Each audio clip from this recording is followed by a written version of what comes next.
Hello, hello, I'm here. And it looks like, quite possibly, my connection is working better this time. I'll just move my microphone. I've just come racing up the stairs, so if I'm sounding a little breathless, I'm sorry about that. That's just the way things are sometimes. What else? What else? Good question. Sorry, just checking the thing on the other monitor, and then we'll get on with this.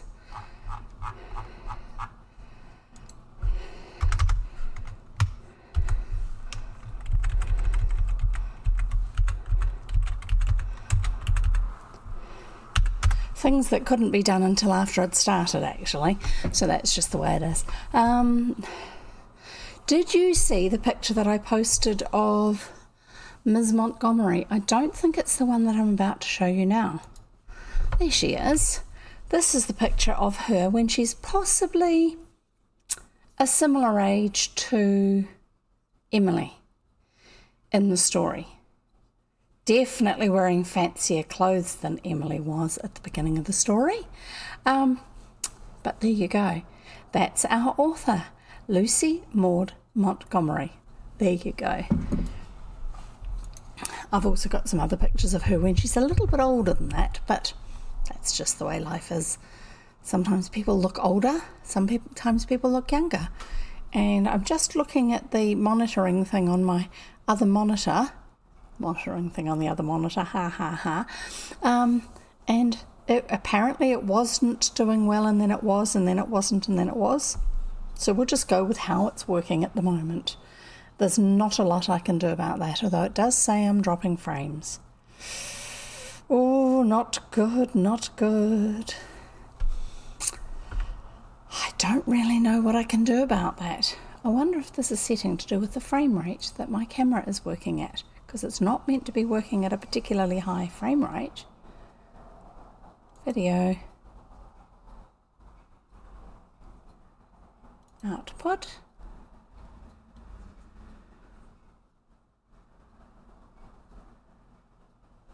It's not meant to be doing anything fancy there, so that's okay.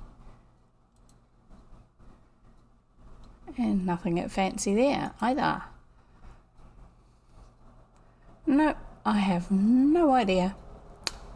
No idea whatsoever as to what it thinks it's not coping well with.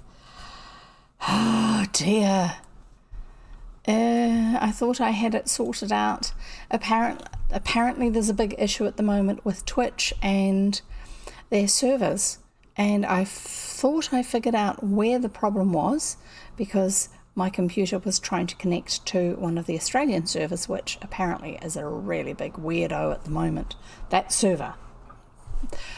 A server in this context is where the information from my computer, which is going to be to the service Twitch to be broadcast so you can all see it, that's the access point for it, and apparently one of the two that they have in Australia is not working well at the moment, not healthy at all. So we'll just see what happens. I really don't know what's up with it at the moment, but apparently I'm not the only one having problems. Somebody who's been streaming more effectively than me is finding that they're having just the same sort of problems as I am. And there's someone who knows all about the technical side of it. So there you go. It's not just me. I will be putting up the video, which is saved from my camera and microphone, over onto YouTube once it's been on Twitch for 2 weeks. And because I'm going to be doing that, and it won't have been the stuff that goes through the server, it should actually be a much better recording than if you're watching it live and it's looking a little bit weird at the moment, unfortunately. So we'll see what happens. We will see what happens.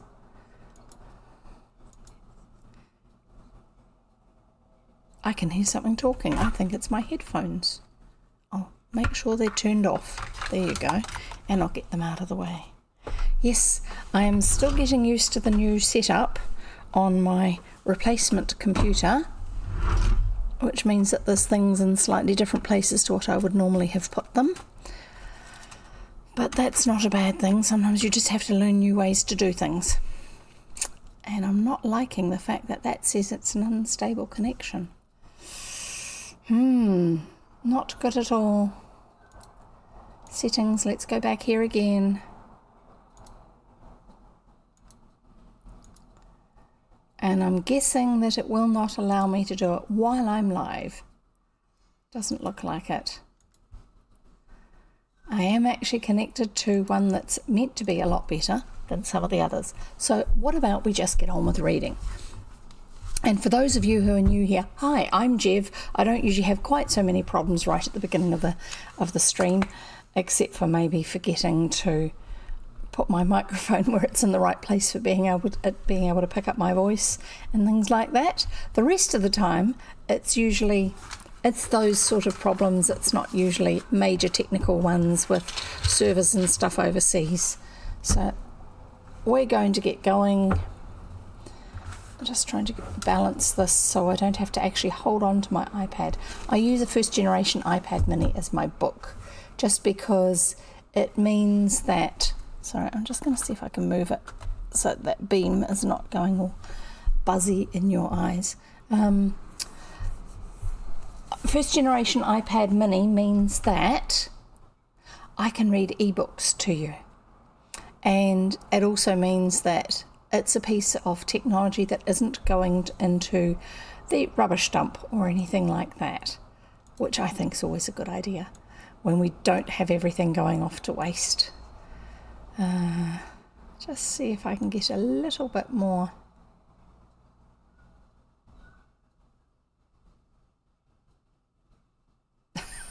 Yes, I am kind of looking slightly puzzled and frowning at the camera, not intentionally, just trying to see if I can get this so the colour balance is a bit better, because every time I do it I have to adjust it. Probably because the lights I'm using are not bright enough to give me consistent lighting for where I am. I am still influenced by the outside lights. And yeah, that green is still going on with my hair, isn't it? And that was my iPad mini falling down. So let's do the thing with the green cloth, the microfiber cloth, so that it's attached to the thing that it's sitting on and less likely to slide. Hopefully. We'll see. Right, here we go. Hi, I'm Jev. I read old-fashioned children's books. And one of the tips that I have for you is make sure you have come with something to drink. Preferably a drink of water, but you can also have your other favourite drink with you as well. Also, bring a second tip, bring something to snack on, because if we're listening to a story, it's nice to have something yummy. So today I have Cookie Bear's Hundreds and Thousands biscuits, cookies. They're little, very noisy packet. Wait. These. That's what they are. They're little thin biscuits, or cookies if you're North American, that have pink icing and then hundreds and thousands, those things, the little round coloured things on them. And when I get my adapter for my new camera, I'll be able to do this. And you'll be able to see it, the biscuit, clearly, and I'll go all fuzzy in the background because it's got autofocus, whereas the current camera that I'm using doesn't. The controller for it says it does, but it doesn't actually, because I've done a little bit of changing settings in the code of it so that it will see this and remember the settings I have changed, not the ones for the actual live cast for my lights. So that's not the problem. So that's 2 tips: drink of water, something to snack on, and the third one is somewhere comfortable to sit, because if you're going to sit here and listen to a story for an hour, you might as well be sitting somewhere comfortable. Are you ready? Do you have something to drink handy? Do you have something to snack on handy? I am about to start reading, and I'm not going to be waiting for you, so you'll have to take your phone with you, put your headphones on, or just be quick. because otherwise you'll miss out on too much. So here we go. We are reading, my top. I keep on fiddling with it just because it's not quite sitting right. It's one of those days. We are reading L.M. Montgomery's book, Emily of New Moon. If you're watching this on Twitch, you will see a picture of the one of the early cover illustrations, which is the one that I actually remember on the actual physical book that I grew up reading. Anyway, Emily of New Moon by L.M. Montgomery. This is chapter 11, Ilse, I-L-S-E. That's that unusual girl from school, the one who stuck up for Emily when she was being bullied by the other girls. Let's see what happens and if she gets to know her at all, and if she's quite as unusual as Emily thinks she is. We'll find out. Ilse. Emily was locked in the spare room. Oh, that's right. What happened? I'll just turn back to the end of the other one. Emily had gone off to school and left her to school or an errand, and had left her shoes in a hole in the stone wall by the front gate. And Aunt Elizabeth had insisted that she had been wearing her shoes, or boots, Emily didn't enjoy wearing boots, and a lot of the other children at the school didn't wear them. But because Aunt Elizabeth's perception was that wearing boots was only not wearing boots was something that poor children did, and she didn't want anyone thinking that a Murray of New Moon had not enough money for boots, she was most insistent that Emily wear them. But Emily had gone off to school and had been doing some poetry and all sorts of other things like that. Maybe it was on an errand, I can't remember. Had insisted that Emily be wearing boots, and Emily had taken them off once she got outside the gate, hidden them in the hole in the wall, and forgotten because she was writing some poetry in her head. And when she came home in bare feet. She didn't stop to put her boots on. "You went to the store barefooted," said Aunt Elizabeth. "Yes," said Emily. "After I told you not to," said Aunt Elizabeth. This seemed to Emily a superfluous question, and she did not answer it. But Aunt Elizabeth's turn had come. Aunt Elizabeth did not like having a child who she couldn't control, and who didn't do things the way Aunt Elizabeth thought that they ought to. So this is what happened. Emily was locked in the spare room and told that she must stay there until bedtime. She had pleaded against such a punishment in vain. She had tried to give the Murray look, but it seemed that, in her case at any rate, it did not come at will. "Oh, don't shut me up all alone there, Aunt Elizabeth," she implored. "I know I was naughty, but don't put me in the spare room." Apparently it's not a nice room. Aunt Elizabeth was inexorable. She knew that it was a cruel thing to shut an oversensitive child like Emily in that gloomy room, but she thought she was doing her duty. She did not realise, and would not have for a moment believed, that she was really wreaking her own smothered resentment with Emily for her defeat and fright on the day of the threatened hair cutting. So yeah, she's basically getting back at Emily for Emily having used the Murray look on her, Elizabeth, and Elizabeth having lost the battle to cut Emily's hair. And Elizabeth has not realised that this is what's motivating her to punish Emily as severely as this. Aunt Elizabeth believed that she had been stampeded on that occasion by a chance family resemblance coming out under stress. It was the look that her father had used on her. Ooh. And she was ashamed of it, that she had been overruled. The Murray pride had smarted under that humbling, and the smart ceased to annoy her only when she turned the key of the spare room on the white-faced culprit. Emily, looking very small and lost and lonely, her eyes full of such fear as should have no place in a child's eyes, shrank close against the door of the spare room. It was better that way. She could not imagine things behind her then, and the room was so big and dim that a dreadful number of things could be imagined in it. Its bigness and dimness filled her with a terror against which she could not strive. Ever since she could remember, she had had a horror of being shut up alone in semi-darkness. She was not frightened of twilight out of doors, but this shadowy walled gloom made of the spare room a place of dread.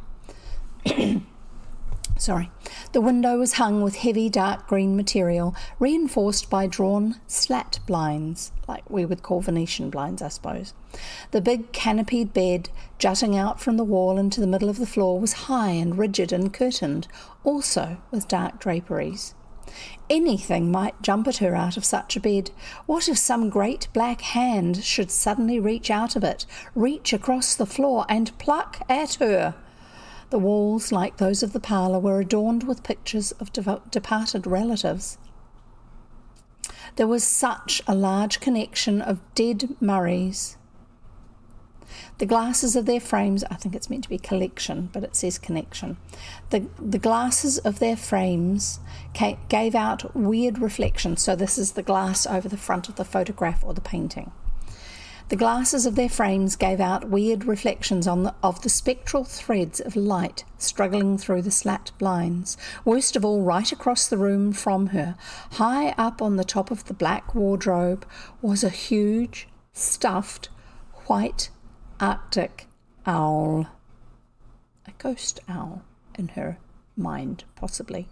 Staring at her with uncanny eyes, Emily shrieked aloud when she saw it, and then cowered down in her corner, aghast at the sound she had made in the great, silent, echoing room. She wished that something would jump out of the bed and put an end to her. "I wonder what Aunt Elizabeth would feel like if I was found here dead," she thought vindictively.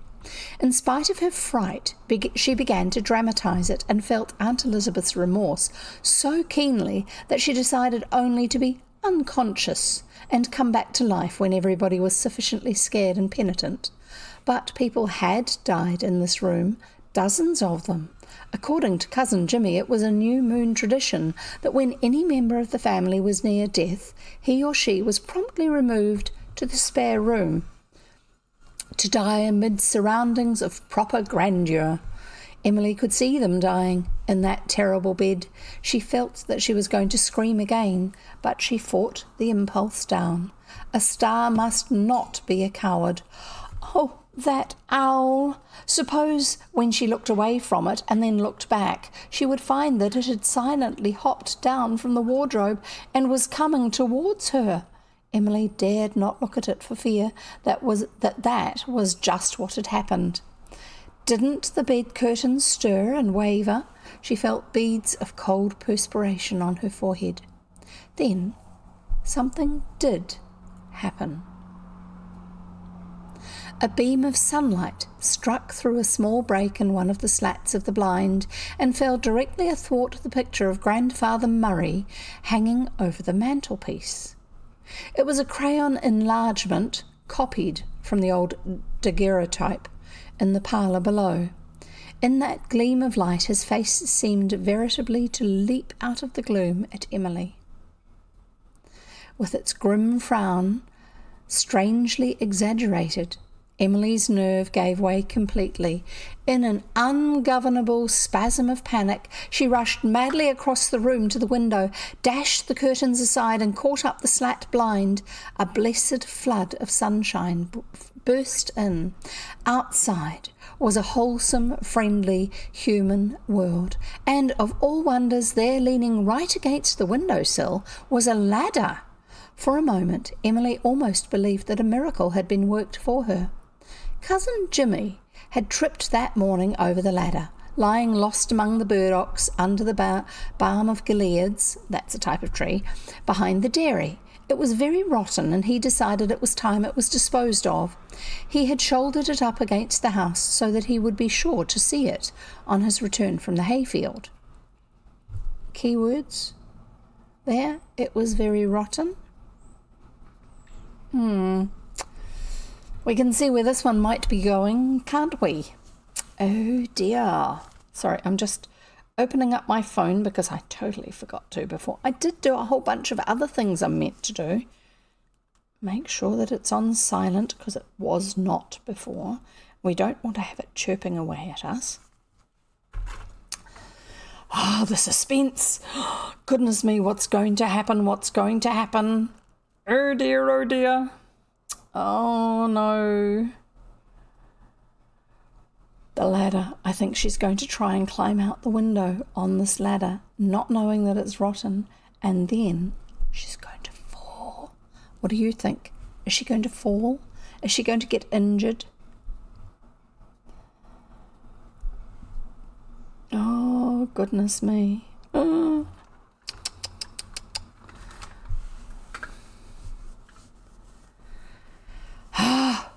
We'll see what happens.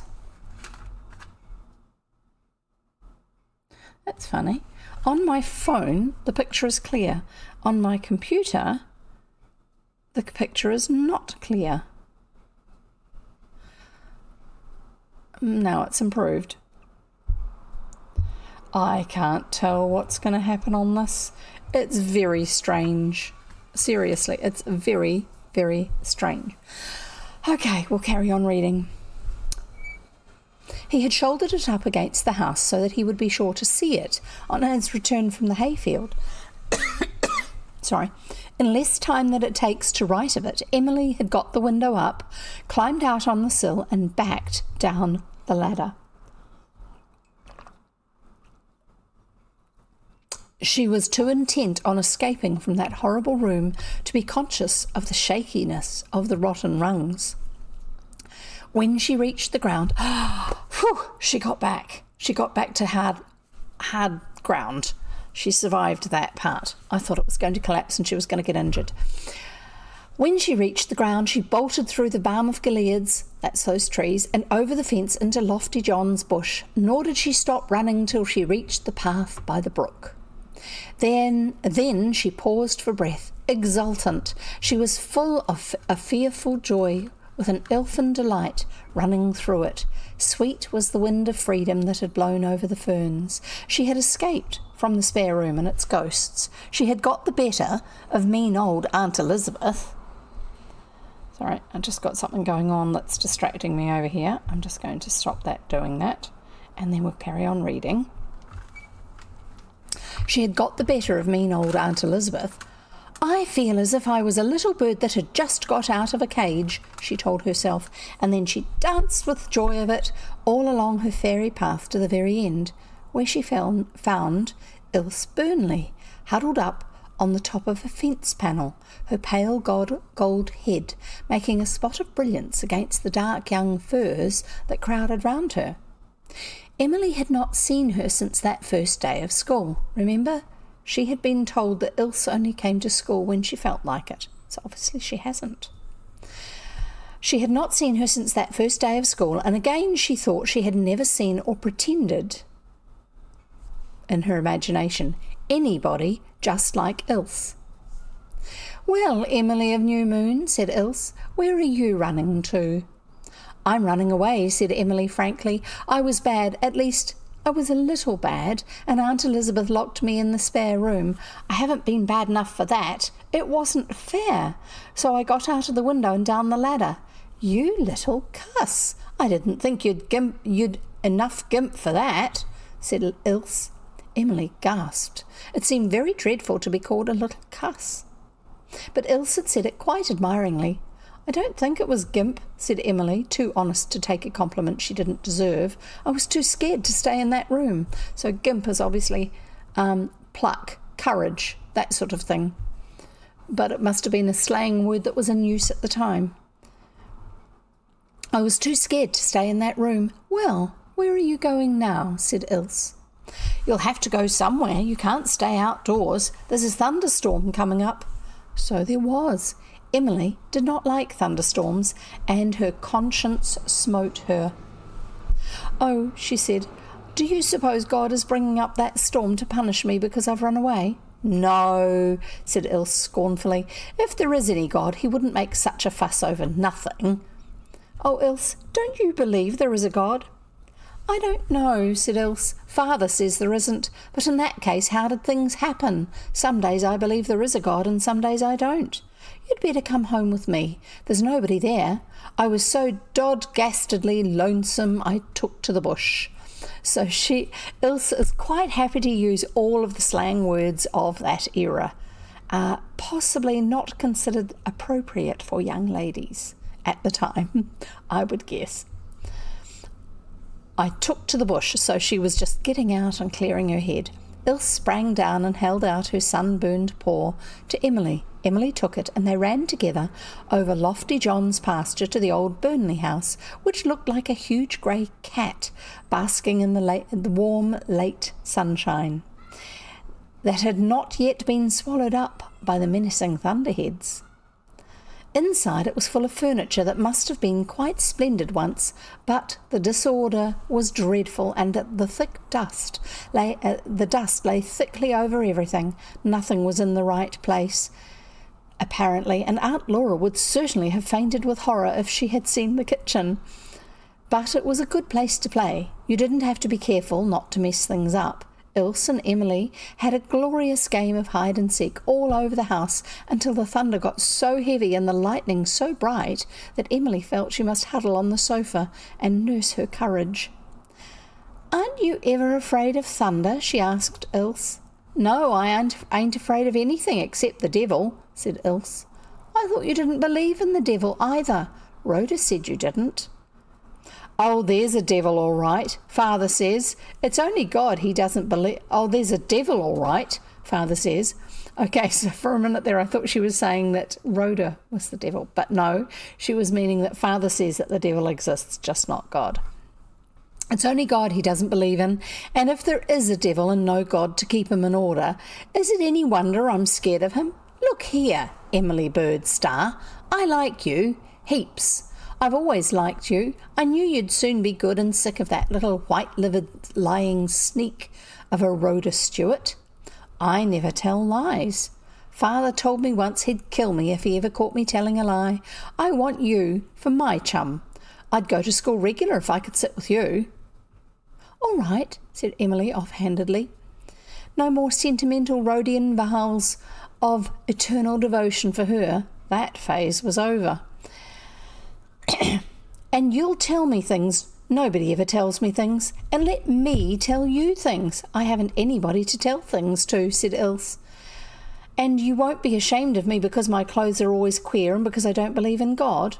"No," said Emily. "But if you knew Father's God, you'd believe in him." "I wouldn't. Besides, there's only one God if there's any at all," said Ilse. "I don't know," said Emily perplexedly. "No, it can't be like that. Ellen Green's God isn't a bit like Father's, and neither is Aunt Elizabeth's. I don't think I'd like Aunt Elizabeth's, but he is a dignified God at least." Well, she does know that about her aunt. "And Ellen's isn't. And I'm sure Aunt Laura's is another one still, nice and kind, but not wonderful like Father's." "Well, never mind. I don't like talking about God," said Ilse uncomfortably. "I do," said Emily. "I think God is a very interesting subject, and I'm going to pray for you, Ilse, that you can believe in Father's God." "Don't you dast!" shouted Ilse, who for some mysterious reason did not like the idea. "I won't be prayed for." "Don't you ever pray yourself, Ilse?" "Oh, now and then when I feel lonesome at night, or when I'm in a scrape, but I don't want anyone else to pray for me. If I catch you doing it, Emily Starr, I'll tear your eyes out. And don't you go sneaking and praying for me behind my back either." "All right, I won't," said Emily sharply, mortified at the failure of her well-meant offer. "I'll pray for every single soul I know, but I'll leave you out." For a moment Ilse looked as if she didn't like this either. Then she laughed and gave Emily a volcanic hug. "Well, anyway, please like me. Nobody likes me, you know." "Your father must like you, Ilse." "He doesn't," said Ilse positively. "Father doesn't care a hoot about me. I think there's times when he hates the sight of me. I wish he did like me, because he can be awful nice when he likes anyone. Do you know what I'm going to be when I grow up? I'm going to be an elocutionist." "What's that?" said Emily. "A woman who recites at concerts. I can do it dandy. What are you going to be? A poetess, said Emily. Golly, said Ilse, apparently overcome. I don't believe you can write poetry, she added. I can too, cried Emily. I've written 3 pieces, Autumn and Lines to Rhoda, only I burnt that, and an address to a buttercup. I composed it today, and it is my masterpiece. Let's hear it, ordered Ilse. Nothing loath, Emily proudly repeated her lines. Somehow she did not mind letting Ilse hear them. Emily Birdstar, you didn't make that up out of your own head. I did. Cross your heart. Cross my heart. Well, Ilse drew a long breath. I guess you are a poetess, all right. It was a very proud moment for Emily. One of the greatest moments in life, in fact. Her world had conceded her standing, but now other things had to be thought of. The storm was over, and the sun had set. It was twilight. It would soon be dark. She must get home and back into the spare room before her absence was discovered. It was dreadful to think of going back, but she must do it, lest a worse thing come upon her at Aunt Elizabeth's hands. Just now, under the inspiration of Ilse's personality, she was full of Dutch courage. Besides, it would soon be her bedtime and she would be let out. She trotted home through Lofty John's bush, that was full of the wandering, mysterious lamps of the fireflies, dodged cautiously through the balm of Gileads, and stopped short in dismay. The ladder was gone. Emily went round to the kitchen door, feeling that she was going straight to her doom, but for once the way of the transgressor was made sinfully easy. Aunt Laura was alone in the kitchen. "Emily, dear, where on earth did you come from?" she exclaimed. "I was just going up to let you out. Elizabeth said I might. She's gone to prayer meeting." Aunt Laura did not say that she had tiptoed several times to the spare room door and had been racked with anxiety over the silence behind it. Was the child unconscious from fright? Not even while the thunderstorm was going on would relentless Elizabeth allow the door to be opened. And here was Miss Emily, walking unconcernedly in out of the twilight after all this agony. For a moment even Aunt Laura was annoyed, but when she heard Emily's tale her only feeling was thankfulness that Juliet's child had not broken her neck on that rotten ladder. Emily felt that she had got off better than she deserved.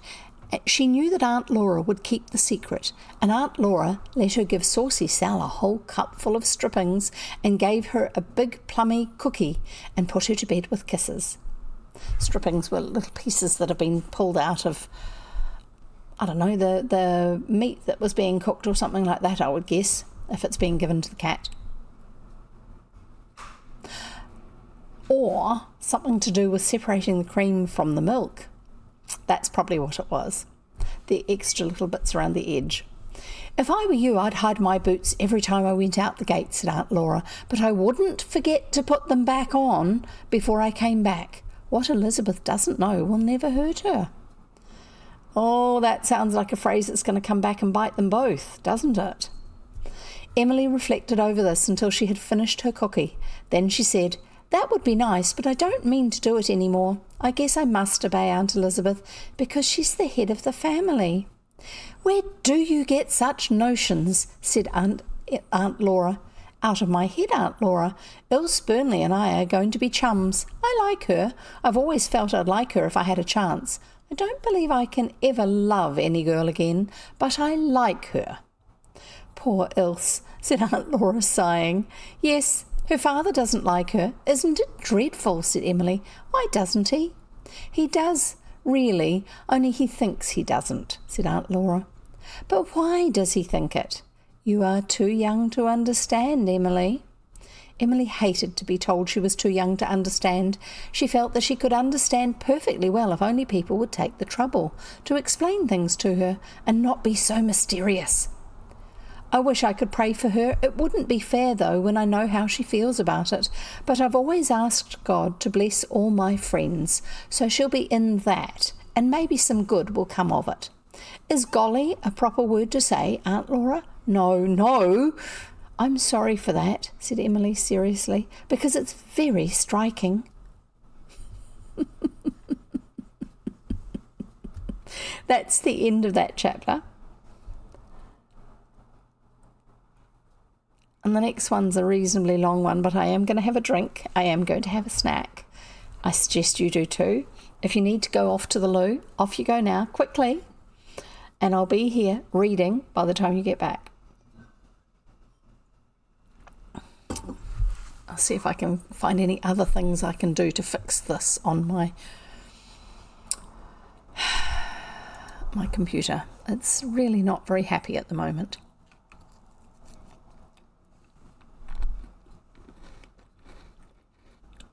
It should be. It's a much more powerful computer than the other one.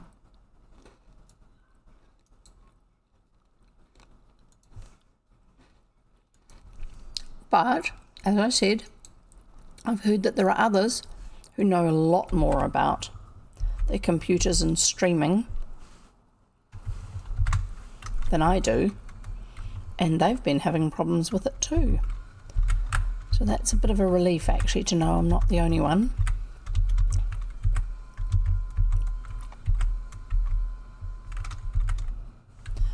Right, that's nearly ready. I have the rest of my biscuit.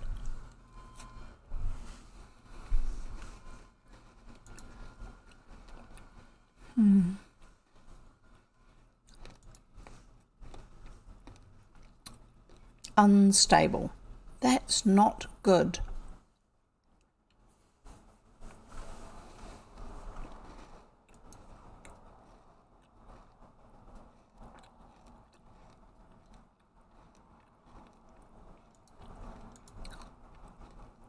Not good at all.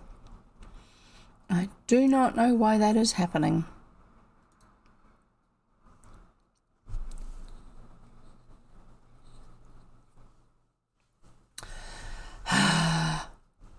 I'm getting it to open something up and tell me what's going on.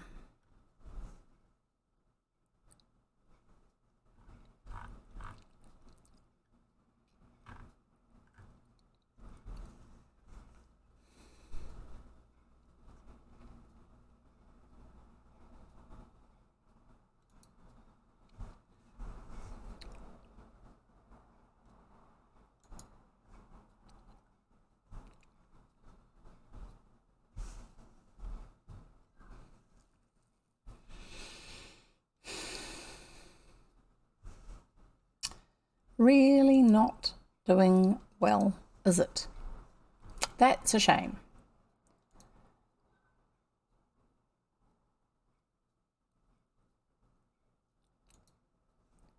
Let's try putting that down to a lower bit rate.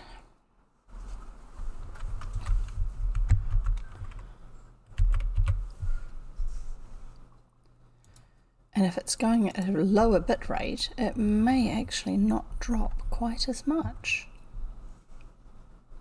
because it may not be trying to push the signal quite as hard. We'll see what happens. Refresh that. How are you doing? Did you manage to get your drink and your snacks? And if you didn't have a comfy chair before, have you got one now? Did you find one? Still saying unstable. Doesn't look like that's made any difference, does it? Oh dear.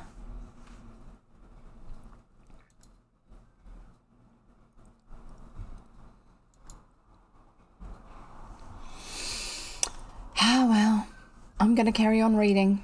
And if it's too bad, then, and you can message me about it if you want, then I will actually put up the recording, because my computer will have saved the recording. It's just the stuff that's streaming live that's not coming across as well as it ought to. Tut, tut, tut. Clicking of the tongue. That's what it is. Tut, tut, tut. That's where that comes from. Anyway, we'll carry on reading. Tough. Right. Emily of New Moon by L.M. Montgomery, Lucy Maud Montgomery. We are reading Chapter 12, The Tansy Patch. And it's a slightly longer chapter, and I'm hoping that it's not going to get too bogged down with all sorts of things. Oh, that's right, I was going to tell you I finally got to see fireflies when we were in Europe a few years ago. I may have seen them when I was little in Canada, but we don't have them in New Zealand. And so it was like, I've heard of them, I've seen pictures of them, as in this bright little light. I've seen them in movies and things like that, but I've not actually seen them in real life. And there we were, we had parked the little tiny van that we were sleeping in and travelling in on the side of the road, off in a little lane next to some woods, and there were fireflies outside. So we just stood there and watched them. And it was, if you're not used to it, it's really amazing, because here's this thing that you've known of as a theory, but now you're actually seeing it. So yeah, it was wonderful to finally actually see them. Sorry, get a bit more comfortable on this chair. It's an office chair, which is great for doing office work, but if you're sitting reading, you change your angle in the seat and it isn't quite as comfortable. So here we go. Emily of New Moon, Chapter 12, The Tansy Patch. Emily and Ilse had a splendid fortnight of fun before their first fight. Not uncommon for preteen girls and getting to know each other, to go through ups and downs of the relationship, especially if you're two strong-minded young girls, which I think these two are, although they may not have realised it. Well, Emily, I don't think, has realised she is. We'll carry on. Emily and Ilse had a splendid fortnight of fun before their first fight. It was really quite a terrible fight, arising out of a simple argument as to whether they would or would not have a parlour in the playhouse they were building in Lofty John's bush. Emily wanted a parlour and Ilse didn't. Ilse lost her temper at once and went into a true Burnley tantrum.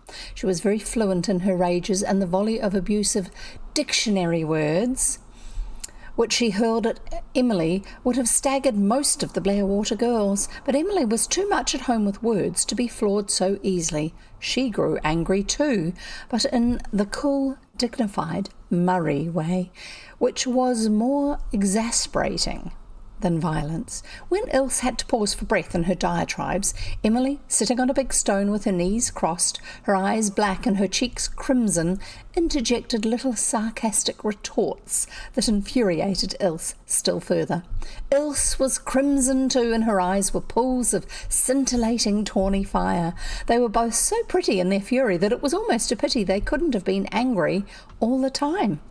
Made them pretty, because neither of them is known for being pretty. You needn't suppose, you little pulling, snivelling chit, that you are going to boss me just because you live at New Moon, shrieked Ilse as an ultimatum, stamping her foot. I'm not going to boss you. I'm not going to associate with you ever again, retorted Emily disdainfully. I'm glad to be rid of you, you proud, stuck-up, conceited, top-lofty biped, cried Ilse. Never you speak to me again, and don't you go about Blairwater saying things about me either.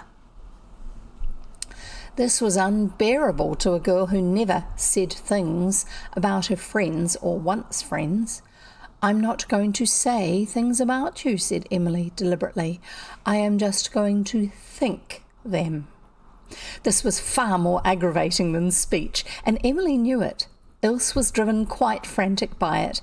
Who knew what unearthly things Emily might be thinking about her any time she took the notion to? Ilse had already discovered what a fertile invention Emily had. Her imagination was very strong. Do you suppose I care what you think, you insignificant serpent? Why, you haven't any sense. I've got something that's far better, said Emily, with a maddening superior smile. Something that you can never have, Ilse Burnley. Ilse doubled her fists as if she would like to demolish Emily by physical force. Ilse, if I couldn't write better poetry than you, I'd hang myself, she derided. I'll lend you a dime to buy a rope, said Emily. Ilse glared at her, vanquished. You go to the devil, she said. Emily got up and went, not to the devil, but back to New Moon.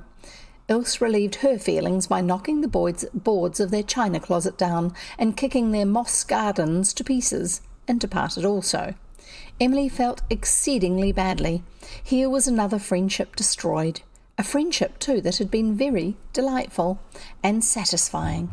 Ilse had been a splendid chum, there was no doubt about that. After Emily had cooled down, she went to the dormer window and cried.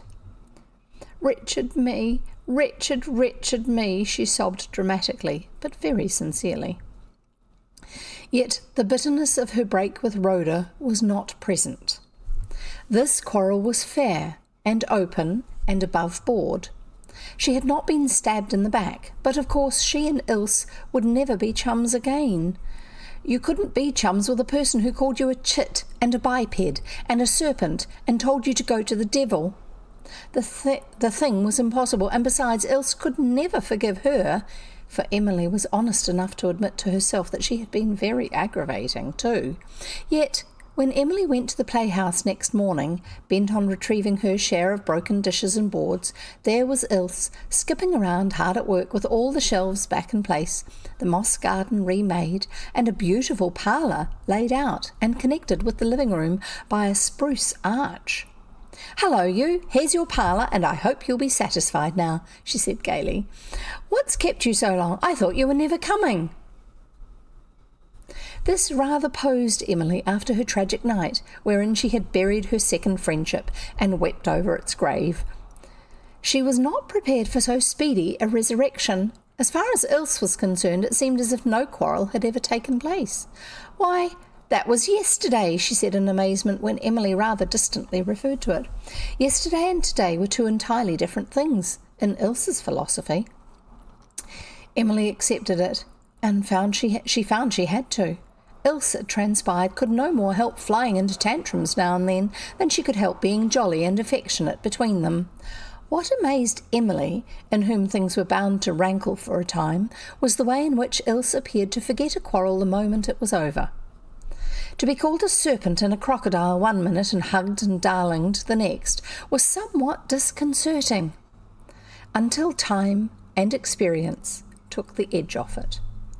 "Aren't I nice enough between times to make up for it?" demanded Ilse. "Dot Payne never flies into tempers, but would you like her for a chum?" "No, she's too stupid," admitted Emily, "and Rhoda Stewart is never out of temper, but you've got enough of her. Do you think I'd ever treat you as she did?" No, Emily had no doubt at this point. Whatever Ilse was or was not, she was loyal and true. And certainly Rhoda Stewart and Dot Payne, compared to Ilse, were as moonlight unto sunlight and as water unto wine, or would have been if Emily had yet known anything more of her Tennyson than the bugle song. "You can't have everything," said Ilse. "I've got Dad's temper, and that's all there is to it. Wait till you see him in one of his rages." Which would be why, to Ilse, someone flying off the handle like that and then settling down again afterwards wouldn't be quite such a scary, onerous thing. She's used to it. Emily had not seen this so far. She had often been down in the Burnleys' house, but on the few occasions when Dr. Burnley had been home, he had ignored her save for a curt nod. He was a busy man, for whatever his shortcomings were, his skill was unquestioned, and the bounds of his practice extended far. By the sick-bed he was as gentle and sympathetic as he was brisk and sarcastic away from it. As long as you were ill, there was nothing Dr. Burnley would not do for you. Once you were well, he had apparently no further use for you. He had been absorbed all through July trying to save Teddy Kent's life up at the Tansy patch. Teddy was out of danger now and able to be up, but his improvement was not speedy enough to satisfy Dr. Burnley. One day he held up Emily and Ilse, who were heading through the lawn to the pond with fishing hooks and a can of fat, abominable worms, the latter manipulated solely by Ilse, and ordered them to betake themselves up to the Tansy patch and play with Teddy Kent. Teddy Kent was one of the boys.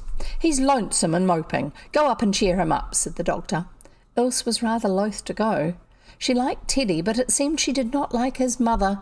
Emily was secretly not averse. She had seen Teddy Kent but once, at Sunday school the day before he was taken seriously ill, and she had liked his looks. It had seemed like he liked hers too, for she caught him staring shyly at her over the intervening pews several times. He was very handsome, Emily decided. She liked his thick dark brown hair and his black-browed blue eyes, and for the first time it occurred to her that it might be rather nice to have a boy playmate too. Not a beau, of course. Emily hated the school jargon that called a boy your beau if he happened to give you a pencil or an apple and picked you out frequently for his partner in the games. Teddy's nice, but his mother is queer, Ilse told her on their way to the tansy patch. She never goes anywhere, not even to church, but I guess it's because of the scar on her face. They're not Blairwater people. They've only been living at the tansy patch since last fall. They're poor and proud, and not many people visit them. But Teddy is awfully nice, so if his mother gives us some black looks, we needn't mind. Mrs. Kent gave them no black looks, though her reception was rather distant. Perhaps she, too, had received some orders from the doctor. Excuse me a minute.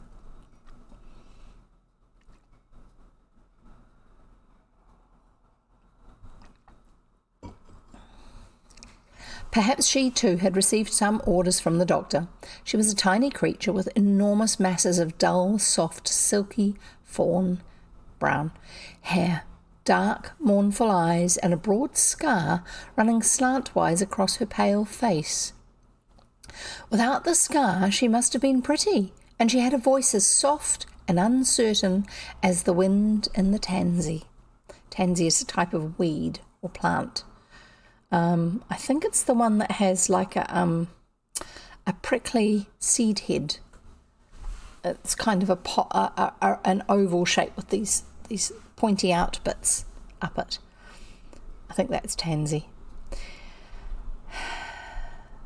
And she had a voice as soft and uncertain as the wind in the tansy. Emily, with her instinctive facility of sizing up people she had met, felt that Mrs. Kent was not a happy woman.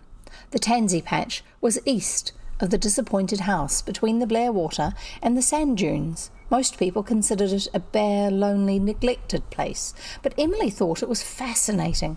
The little clapboard house, we would call that weatherboard, but it's called clapboard in North America. Don't know why. Topped a small hill over which tansy grew in a hard, flaunting, aromatic luxuriance, rising steeply and abruptly from a main road. A straggling rail fence, almost smothered in wild rose bushes, bounded the domain, and a sagging, ill-used little gate gave ingress from the road. Stones were let into the side of the hill for steps up to the front door. Behind the house was a tumble-down little barn and a field of flowering buckwheat, creamy green, that sloped down to the Blairwater. In front was a crazy veranda around which a brilliant band of red poppies held up their enchanted cups. Teddy was unfeignedly glad to see them. He wasn't pretending. And they had a happy afternoon together. There was some colour in Teddy's clear olive skin when it ended the afternoon, and his dark blue eyes were brighter. Mrs. Kent took in these signs greedily and asked the girls to come back, with an eagerness that was yet not cordiality. But they had found the tansy patch a charming place and were glad to go again. For the rest of the vacation there was hardly a day when they did not get up to it, preferably in the long, smoky, delicious August evenings, when the white moths sailed over the tansy plantation and the golden twilight faded into dusk and purple over the green slopes beyond, and fireflies lighted their goblin torches by the pond. Sometimes they played games in the tansy patch, when Teddy and Emily somehow generally found themselves on the same side, and then no more than a match. For agile, quick-witted Ilse, sometimes Teddy took them to the barn loft and showed them his little collection of drawings. Both girls thought them very wonderful without knowing in the least how wonderful they really were. It seemed like magic to see Teddy take a pencil and a bit of paper and with a few quick strokes of his slim brown fingers bring out a sketch of Ilse or Emily or Smoke or Buttercup that looked ready to speak, or meow.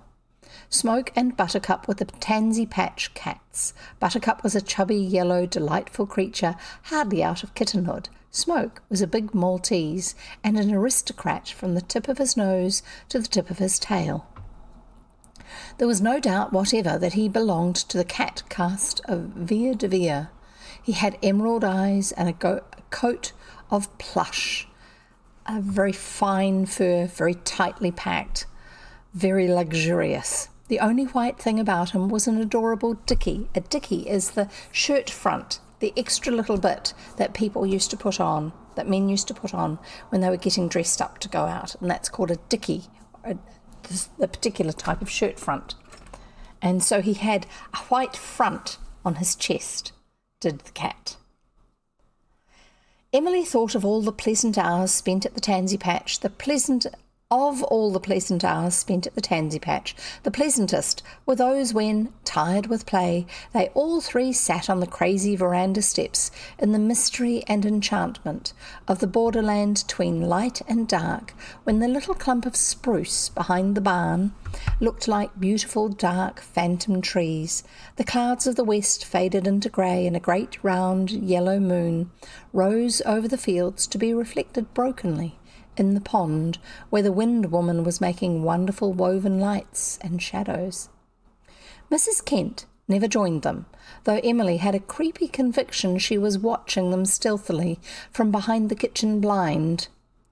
Teddy and Ilse sang school ditties, and Ilse recited, and Emily told stories, or they sat in happy silence, each anchored in some secret port of dreams, while the cats chased each other madly over the hill and through the tansy, tearing round and round the house like possessed creatures. They would spring up at the children with sudden pounces and spring suddenly away. Their eyes gleamed like jewels, their tails swayed like plumes. They were palpitating with nervous, stealthy life, the excitement of a cat on dusk. Let's see if I can find you a tansy plant to see what it's like. That's the flowers.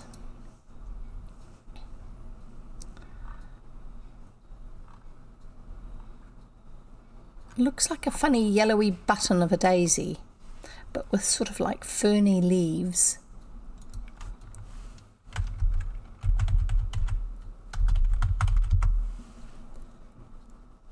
Oh, it's not the one I thought it was.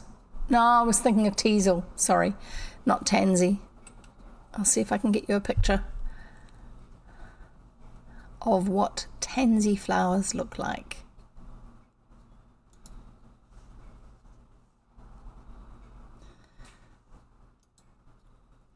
Save image as, and we shall put it. Yes, I know. The prickly thing I was talking about, that was the seed head, that was teasel, not tansy. Sorry about that. Just one of those things, I suppose. I don't always remember the details correctly, and I actually have a very good reason for mixing the two up. When I was growing up, my grandmother had donkeys. We still have the donkeys next door. They live in the park next to us. And the donkeys were named after things that started with a T, because the first two donkeys were Toby and Tilly. That was their names. And, sorry, I'm just adjusting picture information. And two of them were Teasel and Tansy. And I remember my grandmother talking about this prickly seed head of a tansy, teasel, not a tansy.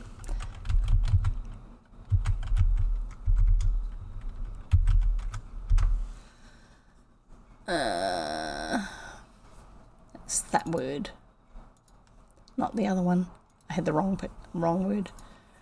These ones look like spiky prickle heads, especially when teasels do, especially when they have finished flowering.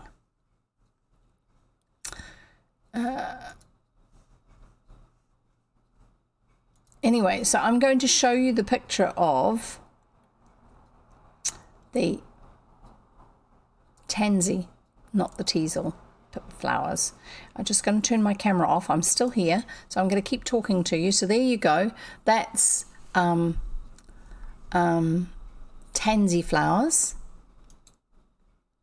I'll just see if I can find you a better picture of teasel flowers, and you'll see what I meant by the spiky heads on them when I find one that works well.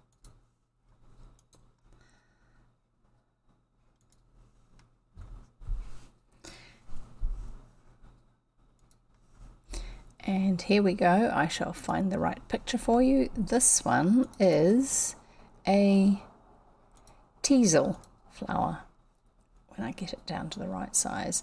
Some of the pictures I find are huge, but I don't realize they're huge until I'm actually showing them to you. So this is a teasel flower. Turn my camera back on. So this top bit here is that oval shape that I was talking about, which has these spiky bits out of it. And once they've finished flowering, that just goes brown and it's hard. So it's quite spiky, it's quite uncomfortable. But the one that she's been talking about, the tansy fields, is made out of this one. Yes, because it keeps the picture scaled to what it was before.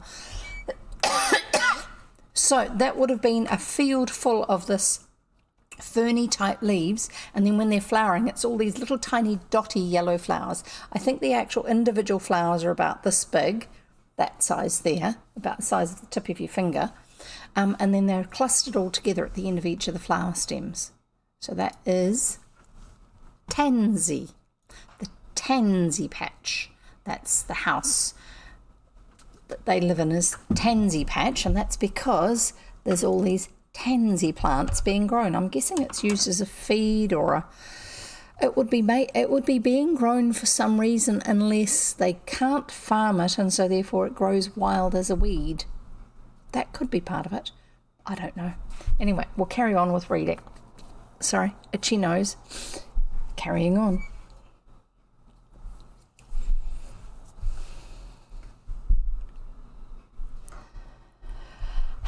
"Isn't it good to be alive, like this?" Emily said once. "Wouldn't it be dreadful if one had never lived?" Still, existence was not wholly unclouded. Aunt Elizabeth took care of that. Aunt Elizabeth only permitted the visits to the tansy patch under protest, and because Dr. Burnley had ordered them. Oh dear. "Aunt Elizabeth does not approve of Teddy," Emily wrote in one of her letters to her father, which epistles were steadily multiplying on the old garret sofa shelf. "The first time I asked her if I might go and play with Teddy, she looked at me severely and said, 'Who is this Teddy person? We do not know anything about these Kents. Remember, Emily, the Murrays do not associate with everyone.' I said, 'I am a star. I am not a Murray. You said so yourself.' Dear father, I did not mean to be impertinent." Sorry, tickly. You get patches in your throat that dry out when you're reading.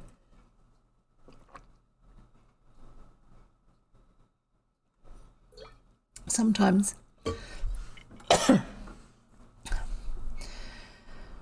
"Dear father, I did not mean to be impertinent, but Aunt Elizabeth said I was and would not speak to me the rest of the day. She seemed to think that was a very bad punishment, but I did not mind it much. Only it's rather unpleasant to have your own family preserve a disdainful silence towards you." Sorry, I am going to have to do something about this. It's tickling more and more. I wonder if I eat something. Sometimes getting your saliva going by eating something can help that. I don't actually have any throat lozenges handy, I think. I might have some next.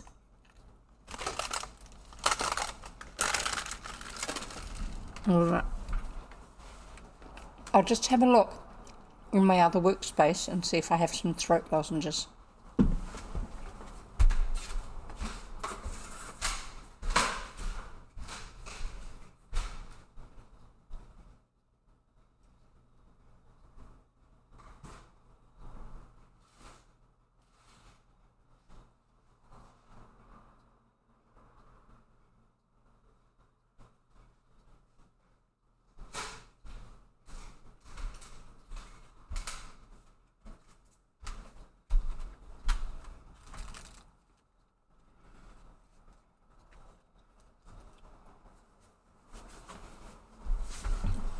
Yep, can't see them.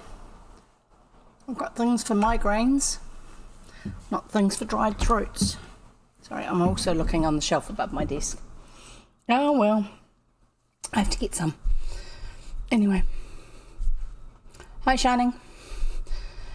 Carrying on, sorry. I do not mind it much, only it is rather unpleasant to have your own family preserve a disdainful silence towards you. But since then she lets me go to the Tansy patch because Dr. Burnley came and told her to. Dr. Burnley has a strange influence over Aunt Elizabeth. I do not understand it. Rhoda said once that Aunt Elizabeth hoped Dr. Burnley and Aunt Laura would make a match of it, which you know means get married. But that is not so. Mrs. Thomas Anderson was here one afternoon to tea. Mrs. Thomas Anderson is a big fat woman and her grandmother was a Murray, and there's nothing else to say about her, said Emily in her writing. She asked Aunt Elizabeth if she thought Dr. Burnley would marry again, and Aunt Elizabeth said no. He would not, and she did not think it right for people to marry a second time. Mrs. Anderson said, sometimes I have thought he would take Laura. Aunt Elizabeth just swept her a haughty glance. There is no use denying it. There are times when I am very proud of Aunt Elizabeth, even if I do not like her. Teddy is a very nice boy, Father. I think you would approve of him. Should there be 2 P's in approve? This whole thing has been littered with weird spelling, but I'm not spelling it out to you because I want you to get the feel of the story. Should there be 2 P's and approve? He can make splendid pictures, and he's going to be a famous artist someday, and then he is going to paint my portrait. He keeps his pictures in the barn loft because his mother doesn't like to see them. He can whistle, just like a bird. The Tansy Patch is a very quaint place, especially at night. I love the twilight there. We always have such fun in the twilight.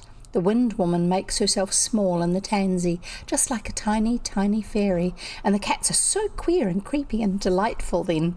They belong to Mrs. Kent, and Teddy is afraid to pet them much, for fear she will drown them. She drowned a kitten once because she thought he liked it better than her, but he didn't because Teddy is very much attached to his mother. He washes the dishes for her and helps her in all the housework. Ilse says the boys in school call him Sissy for that, but I think it is noble and manly of him. Teddy wishes she would let him have a dog, but she won't. I have thought Aunt Elizabeth was tyrannical, but Mrs. Kent is far worse in some ways. But then she loves Teddy and Aunt Elizabeth does not love me. But Mrs. Kent doesn't like Ilse or me. She never says so, but we feel it. She never asks us to stay to tea, and we've always been so polite to her. I believe she is jealous of us because Teddy likes us. Teddy gave me the sweetest picture of the Blair water he had painted on a big white cowhawk shell. Cowhawk shell? Don't know. But he said I mustn't let his mother know about it because she would cry. Mrs. Kent is a very mysterious person, very like some people you read of in books. I like mysterious people, but not too close. Her eyes always look hungry, though she has plenty to eat. She never goes anywhere because she has a scar on her face where she was burned with a lamp exploding. It made my blood run cold, dear Father. How thankful I am that Aunt Elizabeth only burns candles.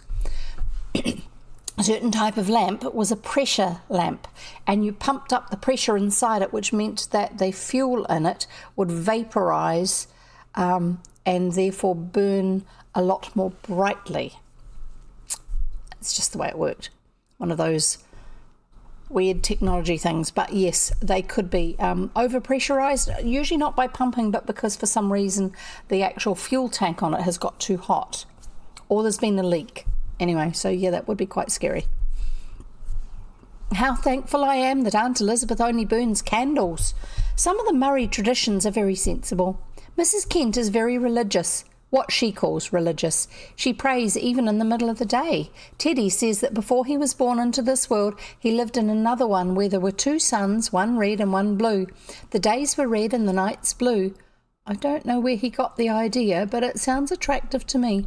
And he says the brooks run honey instead of water. But what did you do when you were thirsty? I said, oh, we were never thirsty there, but I think I would like to be thirsty because the cold water tastes so good. I would like to live in the moon. It must be such a nice, silvery place. Ilse says Teddy ought to like her best because there is more fun in her than in me. But that is not true. There is just as much fun in me when my conscience doesn't bother me. I guess Ilse wants Teddy to like her best, but she's not a jealous girl. I'm glad to say that Aunt Elizabeth and Aunt Laura both approve of my friendship with Ilse. It is so seldom they approve of the same thing. I'm getting used to fighting with Ilse now and don't mind it much. Besides, I can fight pretty well myself when my blood's up. We fight about once a week, but we make up right away, and Ilse says things would be dull if there was never a row. I would like it better without rows, but you can never tell what will make Ilse mad. She never gets mad twice over the same thing. She calls me dreadful names. Yesterday she called me a lousy lizard and a toothless viper. But somehow I didn't mind it much because I knew I wasn't lousy or toothless, and she knew it too. I don't call names because that is unladylike, but I smile, and that makes Ilse far madder than if I scowled and stamped as she does, and that is why I do it.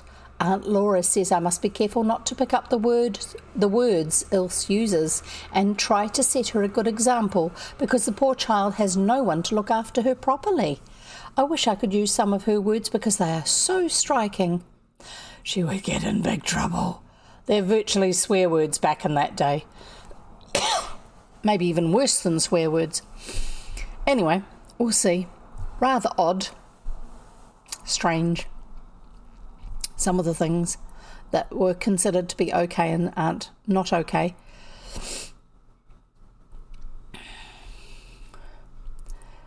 I wish I could use some of her words because they are so striking. She gets them from her father.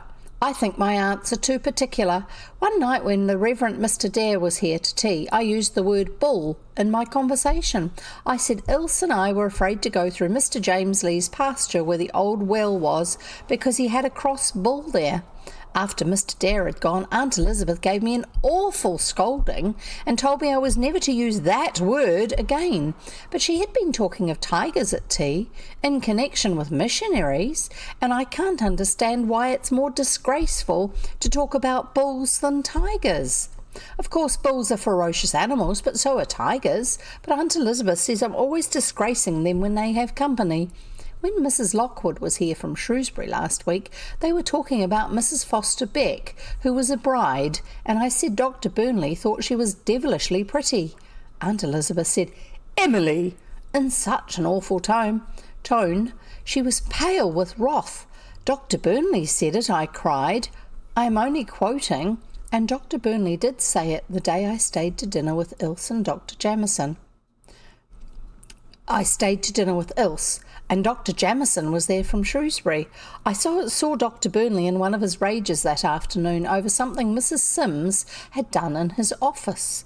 It was a gruesome sight. His big yellow eyes blazed, and he tore about and kicked over a chair and threw a mat at the wall and fired a vase out of the window and said terrible things. I sat on the sofa and stared at him like one fascinated. It was so interesting. I was sorry when he cooled down, which he soon did, because he is like Ilse and never stays mad long. He never gets mad at Ilse, though. Ilse says she wishes he would. It would be better than being taken no notice of. She is as much of an orphan as I am, poor child. Last Sunday she went to church with her old faded blue dress on. There was a tear right in front of it. Aunt Laura wept when she came home, and then spoke to Mrs. Sims about it because she did not dare speak to Dr. Burnley. Mrs. Sims was cross and said it was not her place to look after Ilse's clothes, but she said she had got Dr. Burnley to get Ilse a nice sprigged muslin dress, and Ilse had got egg stain on it. And when Mrs. Sims scolded her for being so careless, Ilse flew into a rage and went upstairs and tore the muslin dress to pieces. And Mrs. Sims said she wasn't going to bother her head about a child like that, and there was nothing for her to wear but her old blue. But Mrs. Sims didn't know it was tore. So I sneaked Ilse's dress over to New Moon, and Aunt Laura mended it neatly and hid the tear with a pocket. Ilse said she tore up her muslin dress one of the days she didn't believe in God and didn't care what she did. Ilse found a mouse in her bed one night, and she just shook it out and jumped in. Oh, how brave! I could never be as brave as that. Is it not true? It is not true that Dr. Burnley never smiles. I have seen him do it, but not often. He just smiles with his lips, but not his eyes, and it makes me feel uncomfortable. Mostly he laughs in a horrid sarcastic way like Jolly Jim's uncle. We had barley soup for dinner that day, very watery. Aunt Laura is giving me 5 cents a week for washing the dishes. I can only spend 1 cent of it, and the other 4 have to be put in the toad bank in the sitting room on the mantelpiece. The toad is made of brass and sits on top of the bank, and you put the cents in his mouth one at a time. He swallows them and they drop into the bank. It's very fascinating. I should not write fascinating again because you told me I must not use the same word too often, but I can't think of any other that describes my feelings so well. Sorry, itchy nose. The toad bank is Aunt Laura's, but she said I could use it. I just hugged her. Of course, I never hug Aunt Elizabeth. She is too rigid and bony. She does not approve of Aunt Laura paying me for washing dishes. I tremble to think what she would say if she knew Cousin Jimmy gave me a whole $1 on the sly last week. I wish he had not given me so much. It worries me. It is an awful responsibility. It will be so difficult to spend it wisely also without Aunt Elizabeth finding out about it. I hope I shall never have $1 million. I am sure it would crush me utterly. I keep my $1 hidden on the shelf with my letters, and I put it in an old envelope and wrote on it, Cousin Jimmy Murray gave me this, so that if I die suddenly and Aunt Elizabeth found it, she would know I came by it honestly. Now that the days are getting cool, Aunt Elizabeth makes me wear my thick flannel petticoat. I hate it. It makes me so bunchy.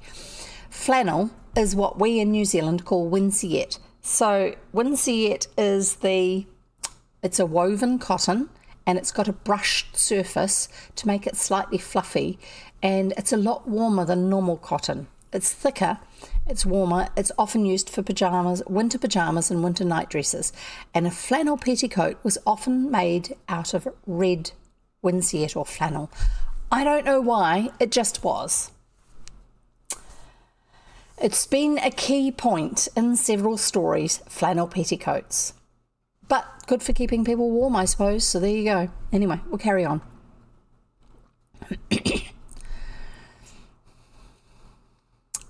I hate it. It makes me so bunchy. In other words, it's all gathered up around her tummy and makes her feel all thick and lumpy. But Aunt Elizabeth says I must wear it because you died of consumption. I wish clothes could be both graceful and healthy. I read the story of Red Riding Hood today. I think the wolf was the most interesting character in it. Red Riding Hood was a stupid little thing, so easily fooled. I wrote 2 poems yesterday. One was short and entitled Lines Addressed to a Blue-Eyed Grass Flower Gathered in the Old Orchard.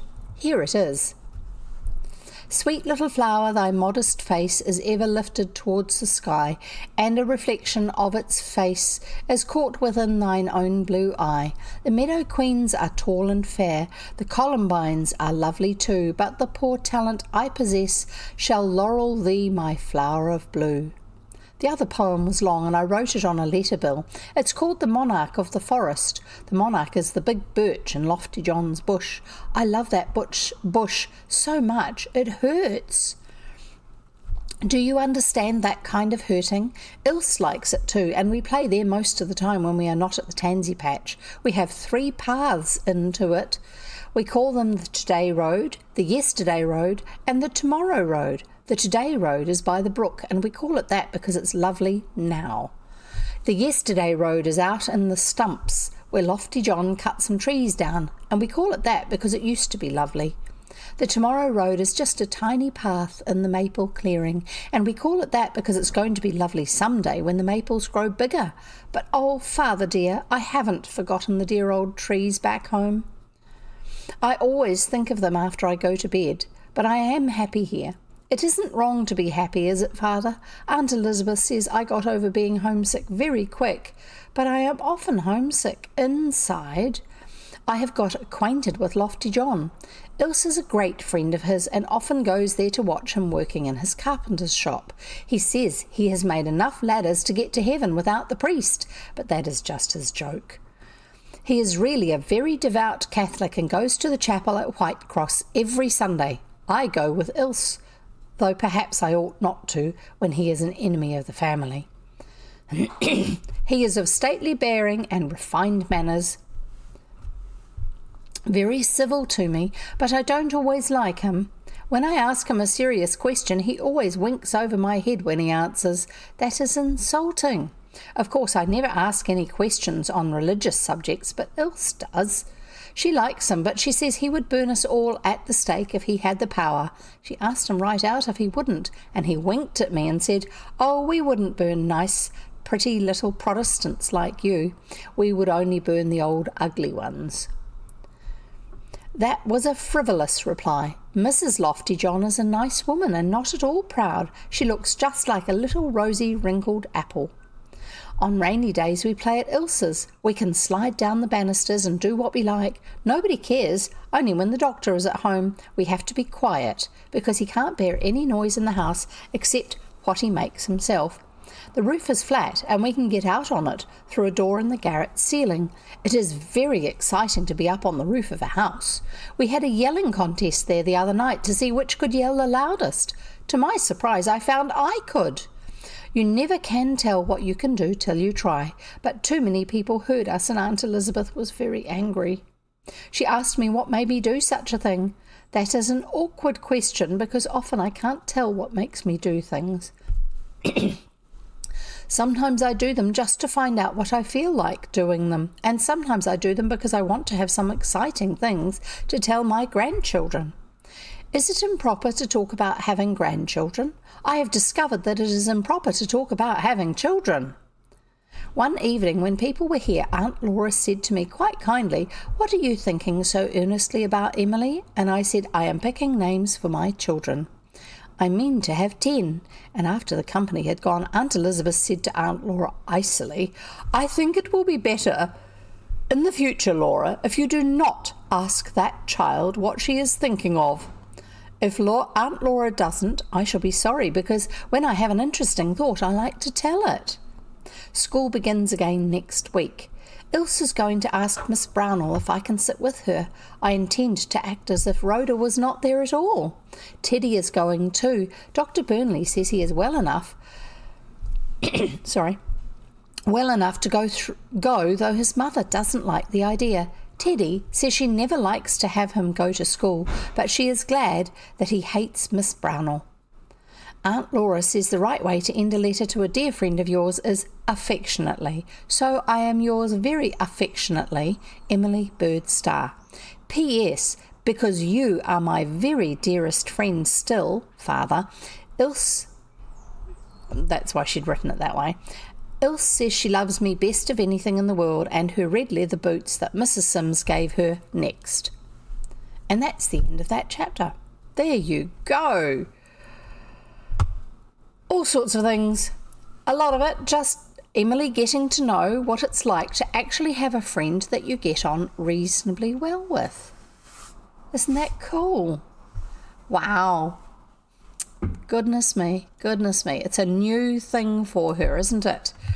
A new experience where you get to know somebody, you fight with them, and you make up with them, and all those things that she has never really had before.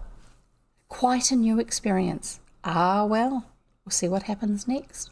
The next chapter is called A Daughter of Eve, and we shall have that next time we read. Goodness me, I wonder what's going to go on in that one. Oh dear, it looks like my computer's timing out again on something.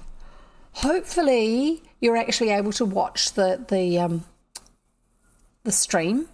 I shall have a listen to it myself from the online version, and if it's not doing it well, I shall replace that with a recording. Okay, so there you go. We'll see how that works.